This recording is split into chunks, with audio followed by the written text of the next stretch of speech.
Ruutan kniiku.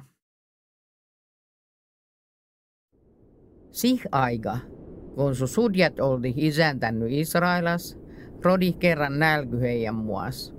Eräs mies lähti vifleemäs päin silloin akanke ta kahten pojanke elämä muavan mua. Miehen nimi oli Elimelech, akan nimi oli Nuomu, heidän poikien nimet oldi Mahlon ta Kiljon. Hyö oldi efratalaset Juudan vifleemäs päin.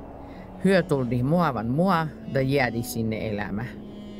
Elimelech, Nuoman mies, kuoli, hän jäi yksin kahten pojanke. Pojat otetti itselle muavalaiset muchoit, yhten oli nimi Orpa, toisen nimi oli Ruut.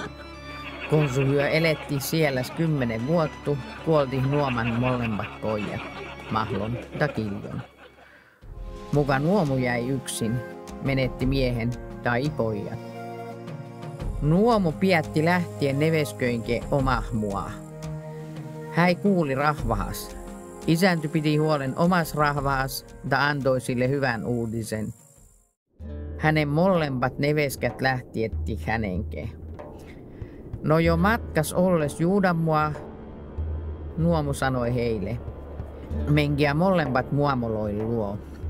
Olga isänty armollinen teidy vaste, kui työ olitto minun kuolusi poikii vaste ja minun vaste.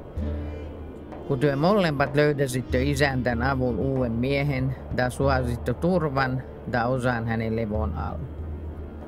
Häi ukkai heidy. No, hyö ruvetti itkemä, ja sanotti, ei, myö tahtommo, kun sinä vedäsit meitä sinun oman rahvahan luo. Sit Nuomu sanoi, menkiä järille minun tyttäret. Miksi teil pitäis lähteä minunke? Minä olen jo liian vahnu, en voi mennä kelle miehelle. Menkiä järille. Minä olen pahas mielessä senttä, kun työkin näitte gorua, kun isänty nenkä kovasti koittelou minuun. Neveskät ruvetti vie enämmälle itkemään. No sit Orpa proskennoikse ukkai muatkoidu. Ruut ei tahtonut erota Nuomas. Sit Nuomu sanoi, katso, sinun käly lähti järille oman rahvaan tai Jumalan luo. Mene sinäkin hänenke. No Ruut sanoi, älä pakota minua eroama sinusta lähtemä jääre.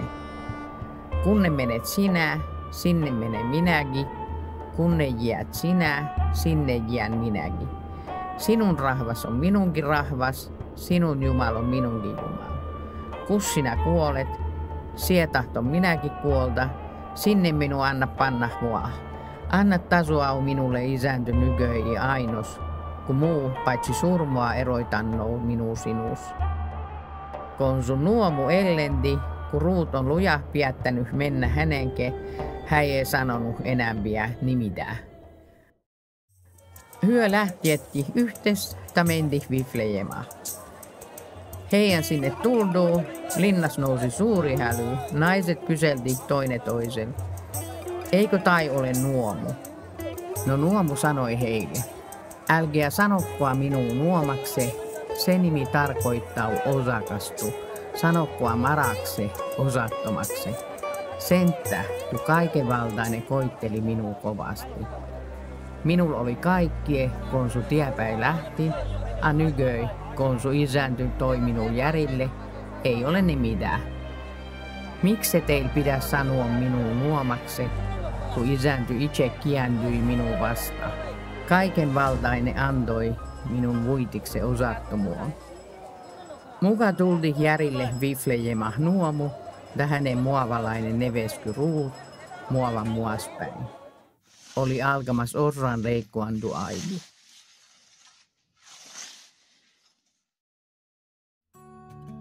Nuomal oli ukon puolel päin omahinen bohattu, ja suuri Boas-nimellinen mies. Kerran päivän Ruut sanoi Nuomalle, tahtoisin lähtiä pellolle kerjäämään mualpakkunusi tähkäsi, kun ken antas minulle luvan.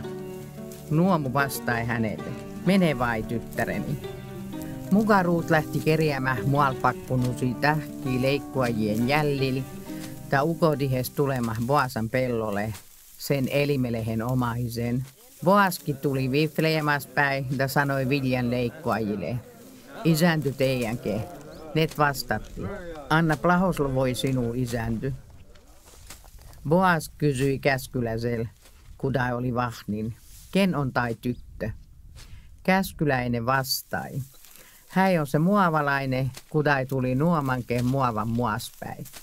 Häi kysyi lupua kerätä tähkiä, kuduat pakuta mualle leikkoajien jäljellä. Häi on ruodannut ajoi huondekses nämmi aigoissa. Liennooko häi huokavunnuhos kodvasen? Sit Boas sanoi Ruutalle, kuule vai tytär, älä mene toisien peltoloille kerjäämään tähkiä. Jää tänne tai pysy minun käskyläsien rinnalla. Pie silmäl mittumal pellol minun miehet leikata, tai astu heille jäldes. Minä kielin ruodajil koskies sinua. Kun sinua juotatannou, mene nuoloin astieloin luo, ja ota sie vetty kuin muut ruodajat. Sit Ruut heityy polville, kumardi muahsa, ja sanoi hänelle, miksi sinä olet nengoinen hyvä minun vasta, hos minä olen vieras mualainen. Boas vastai hänelle, minulle jo äijän kertoa sanelti, mittuinen hyvä sinä olit omalle muatkoille ukon kuoltuu, tai kui sinä jätit oman tuotan, tai muaman, tai oman muan, tai lähtit ventovierahan rahvahan luo. Isänty anna palkitsou sinun ruodoloi myö, kun suosit täyden hyvityksen isäntälpäin, Israelan jumalalpäin, kutuan siipien altulit etsimä suojua. Ruut vastai, sinä olet minulle ylen hyvä. Olet rauhoitannut minua, ta paissu luoskavasti minunke, hos minä en päinni sinun käskyläsien joukko. Konsu tuli murginan aiku, Boas sanoi Ruutalle, tule tänne syömä, ta kasta oma leipypalainen muigie viina. Ruut meni istuma leikkuajien rinnalle, ja Boas antoi hänelle havvottuloi jyviä. Ruut söi kylläl, a jyviä vie jäi. Sit konsu hän varusti lähtemä kerjäämä, Boas sanoi rahvahalle, antakoa hänelle kerätä lyyhtehien keskeski, älkiäkö ajakkua händy. Voitto lyyttehiski katkoa erähi tähkiä tai jättiä hänen kerättäväksi. Ei pidä tjakata händy. Ruut keräi pellon tähkiä ehtässä, a konsu puinet tähkät, hän sai osrua huavon verran. Hän kantoi jyvät linna ja osutti muatkoille, kui äijän hän keräi. Hän otti netkin jyvät, kutuat jääti murginan syömättä, ja antoi net muatkoille. Kuspo sinä olit tänä päin kerjäämässä, kysyi Nuomu. Kenen pellol olit? Plahoslo vittu on se, kudai oli nengoinen hyvä sinun vaste. Ruut saneli muatkoille kus oli, ta sanoi. Se mies, kuduan pello tänä päin olin, on Boas. Nuomu sanoi neveskäle. Blahoslovikka händy isänty, kuda ei ole heittänyt suremattomuun osuuttamistu eläviä tai kuollusia kohta. Sitten hän lisäi. Boas on meidän oma hine, hän on meidän rovun lunnastai. Ruut sanoi. Hän sanoi minulle vie, kun minun pitää pysyä hänen rahvaien rinnalla, kun ei kerätä kaikkia hänen viljoi. Nuomu sanoi neveskälle Ruutalle. Hyvä on tyttäreni, kun pääsit Boasan käskyllä siihen keske. Kudamal tahto toisella pellon, ken tahto vois sinua ahtistua.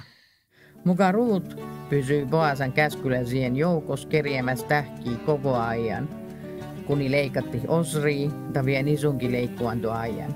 No hän eli oman muatkoinke.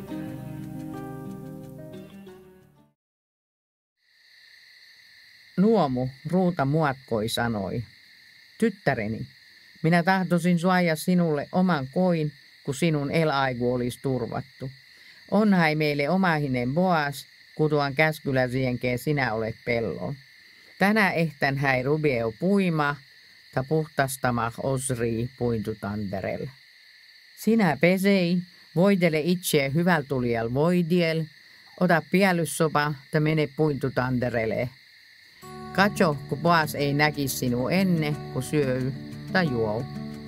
Katso, kun hän asettuu muata, Mene hänen luo, nosta hänen katjeet jalkupuoles ja vieresi muata. Hän sanoo sinulle, mitä sinun tulo luotie. Ruut uskalti noudattua hänen neuvoloihin. Puolen yön aikaa Boas havaittui, opitteli käsillä ympäri ja löyti jalloismakuajan naisen.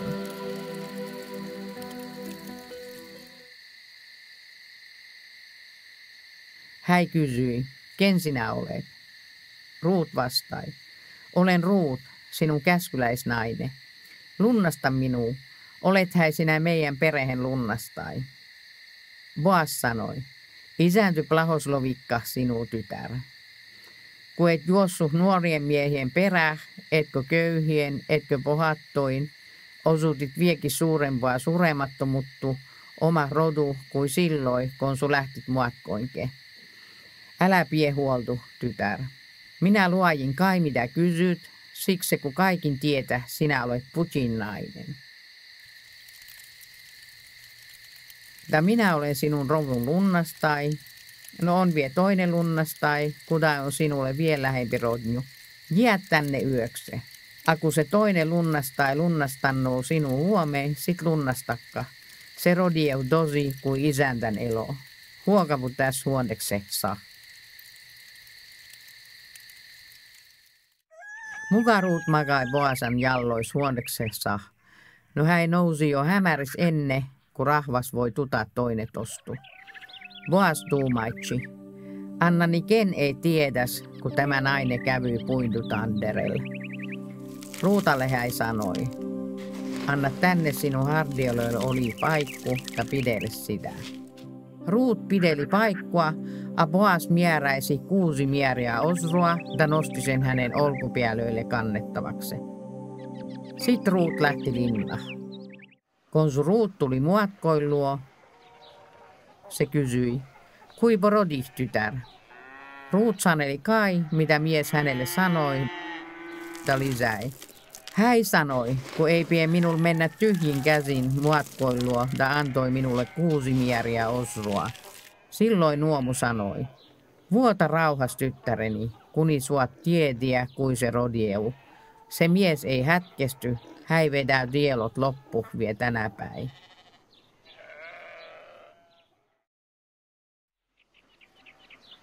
Boas meni kohti linnan kerähmäkohtalle tai istui he sinne. Konsu hän näki astumassa mainitun rodulunnastajan, iänti hänen nimen ja sanoi. Tulisitko tänne istuma? Mies tuli. Sit vie hän kutsuisi 10 miesty linnan vahnimien joukossa ja käski istuoksesi. Konsu hän istutti hes, Boas sanoi lunnastajalle. Nuomu, kudai tuli järille muavan muaspäin, tahtos myyä meidän veljen elimelehin pellon. Siksi se tahton sanoa sen sinulle ja tarita sitä sinulle nämmien täs olioin ja linnan vahnimien kuulten. Lunnasta se, sinulla on oikeus lunnastua, kun tahtone. No kun et tahtone, sano se minulle, siksi kun ei ole toisia lunnastajia kuin sinä, a sinun jällis olen minä. Mies sanoi, minä lunnastan sen.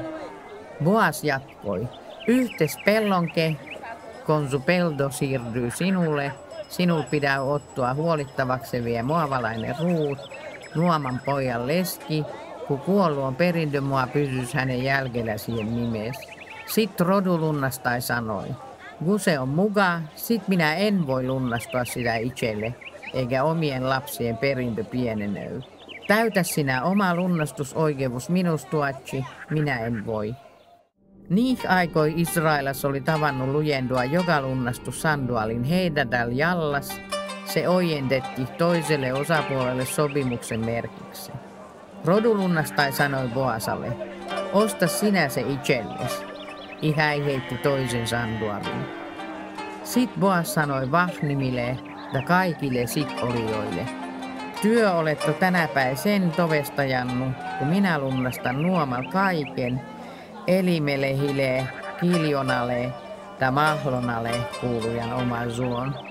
Lisäksi vie otan omakse muavalaisen Ruutan, Mahlonan lesken, kun kuolluon nimi eläs hänen perintömual, ei kaduos hänen sukukunnas da kojilynnas. Työ oletto tänäpäisen toveskalla. Kaikin sit oljatta vahnimmat sanotti, myö tovestamme. Andakka isänty, kun sinun tuli muutsoi, olis kuin Rahil da Lea, kudamis Israelan rahvassa ja allun, hyvytty sinulle Efratas, anna sinun nimi Rodieu kuulusakse Viflejemas. Ja antakah isänty sinulle tässä naises jälkeläsi, kui antoi Peresale, kuduan Tamar sai Juudalle. Boas otti Ruutan muchoiksi. Jumal antoi Ruudalle kohtustuo, ihäi sai pojan. Viflejemän naiset sanotti Nuomalle. Kiitetty olka isänty, kudai antoi sinulle rodulunnastajan. Anna poiku Rodieu kuulusakse Israelas, anna antau häi sinulle uuttu vägie, da olga häi sinun vahnuon tuvennu, siksi kun hänen sai sinun nevesky Ruut, kudai suvaitsoo sinuun, da on sinulle kallehempi 7 poikua. Nuomo otti pojan yskä, häirodi hänen katsojakse. Rinnal eläjät naiset ilmoitettiin pojan rointas ja kirrotti. Nuomu sai pojan. Poiku sai nimen Obid.